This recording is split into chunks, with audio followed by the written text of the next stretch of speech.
কোথায় যাচ্ছিস রে দিদি ভাই? শোন, যাবি না কিন্তু কোনো দিকে। তোমার কথা শুনতে আমি বসে আছি, বুড়ি একটা। বুঝে থাকো তো বুড়ি, মানছি বউ, আমাকে নাক গলাতে শুনে। যাস নে রে বৌমা। বৌমা, চলে গেল গো নাতিটা। বৌমা, নাতনিটা চলে গেল যে। আপনাকে বারবার বলেছি আমার মেয়েটা যেন এদিক ওদিক না যায়, আপনি সেটুকু পারেন না? আপনাকে খেতে দিয়ে আমি কিসের জন্য আপনাকে বাড়ি ছাড়া করবো বলে দিলাম। গো বৌমা, এরম বলো নে। এ মাসিমা, এই বৃদ্ধ বয়সে আমি দৌড়াচ্ছেন কেন গো? পড়ে যাবেন তো।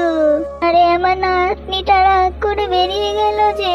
বলেন গা, খুঁজুন খুঁজুন। বৌমা, কি হলো, খুঁজেছ গো? সীমা, আপনার নাতনি আর নেই, মারা গেছে। ও ভগবানে, কি গো? ও কি করে ওই বিষ পুকুরের কথা জানলো একটু বলুন তো। আমি গল্পে চলে বলে ফেলেছিলাম গো। আপনার ঠিক হয়নি জানানো। বুড়ি আমার মেয়েকে মেরেছে।